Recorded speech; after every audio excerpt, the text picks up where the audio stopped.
Hi good evening friends. இது ஒரு evening ஒரு ரொட்டீன் தான். ஏன்னா டெய்லி ஈவினிங் சொன்னாதீங்க, என் பையன் ஸ்கூலுக்கு போயிட்டு ஈவினிங் தான் வருவான். இன்றைக்கி பார்க்குறதுக்கு வெதர் ரொம்ப சூப்பராக இருந்தது. பார்க்குறதுக்கு ஒரு மாதிரியாக க்ளவுடியாக கொஞ்சம் சில்லு கிளைமேட் இருந்தது.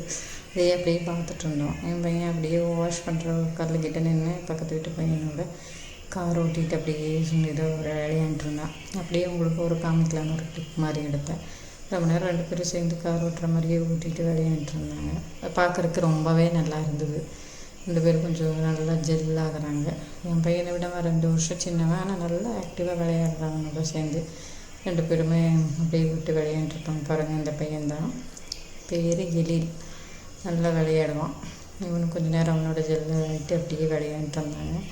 நான் உட்காந்து அப்படியே வேடிக்கை பார்த்துட்டு நமக்கு ஒரு என்டர்டெயின் மாதிரி இருந்தது. 2 பேர் கார் ஓட்டுறாங்களாமா, யாரும் நல்லா கார் ஓட்டுறாங்க அப்படின்னு சுற்றி ஹேர்பின்னில் போகிற மாதிரி அப்படியே சுற்றி வந்தாங்க. அதுக்கப்புறம் கொஞ்சம் கூட்டிகிட்டு வந்து ஹோம்ஒர்க் எழுத வைக்கலான்னு எழுதிட்டு இருந்தா. இக்கு இங்கு அந்த மாதிரி வேர்டு எழுதிட்டு இருந்தா.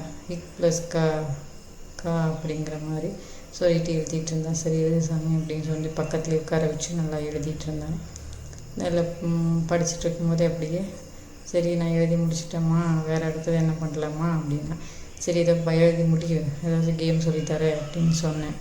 அதுக்கு படன்னு டக்குன்னு என்ன எழுதணுமோ உட்காந்து எழுதி முடிச்சுட்டு அப்புறம் கொஞ்சம் நேரம் தன்னோட டாய்ஸ் இருந்தது, கிளைட் டாய்ஸ், அதை எடுத்து கொஞ்சம் நேரம் ஏதோ விளையாண்டுருந்தான். நான் வீடியோ எடுக்கிறத பார்த்துட்டு அப்படியே எடுத்து வச்சுட்டு அப்படியே வெளியே போய் வெளியே உட்காந்துடு, நான் உள்ளே விளையாட மாட்டேன்னு சொன்னான். சரி எடுத்துகிட்டு போ அப்படின்னு சொன்னால் எல்லாத்தையும் ஒன்றா எடுத்துகிட்டு அவங்க அப்பா உட்காந்துருந்தாரு. வெளியே எடுத்துகிட்டு போய் அங்கே போய் உட்காந்துட்டு இருக்கிறாங்க. உட்காந்து ஏதோ க்ளையில் ஒட்டி அந்த சேஃப்குள்ளே வச்சு அமுத்தி ஏதோ மோல்டு மாதிரி பண்ணிகிட்டு இருந்தான். சரி அது ஒரு கிளிப்பிங்காக இருக்கட்டும்னு பார்த்தேன். என்ன கேமுன்னு கேட்டிங்கல்ல, அது எதுவும் இல்லை, இப்போது ட்ரெண்டிங்காக போயிட்டுருக்கிற ஒரு கேமு தான். அதை வாட்டர் ஃபில் பண்ணி ஒரு மியூசிக்கில் அந்த பாட்டிலாம் ஸ்ப்ரே பண்ணால் ஒரு இது மாதிரி வருமே, ஸ்ப்ரே மாதிரி ஸ்ப்ரிங்கல் ஆகுமே வாட்டரில், அந்த மாதிரி கேம் விளையாடலாமான்னு கேட்டிருந்தான் முந்தானேத்து. சரி விளையாடலாம் சாமின்னு சொல்லியிருந்தேன். சரி அதை விளையாடி ட்ரை பண்ணி பார்க்கலாம், நீ முதல்ல இதை விளையாடுன்னு சொன்னேன்.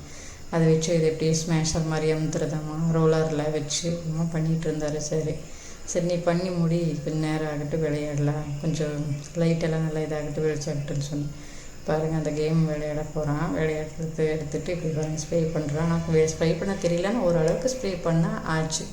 அதுக்கப்புறம் சரி 2-3 தடவை ட்ரை பண்ணப்போ அவங்க அப்பா நான் ட்ரை பண்ணுறேன் கொடு அப்படின்ட்டு வாங்கி அவர் ட்ரை பண்ணார். அது நல்லா வந்துச்சு. விட்டேன் நாங்கள் குட்டி பாட்டில் தான் எடுத்தாங்காட்டி ஓரளவுக்கு வந்துச்சு. ஈவினிங் நல்லா ஜாலியாக போச்சு. நல்லா சூப்பராக பார்க்குறதுக்கு நல்லா ஜாலியாக இருந்தது. அவர் 2-3 தடவை ட்ரை பண்ணார். பார்க்குறதுக்கு நல்லா இருந்தது. Thank you friends, bye, take care, see you.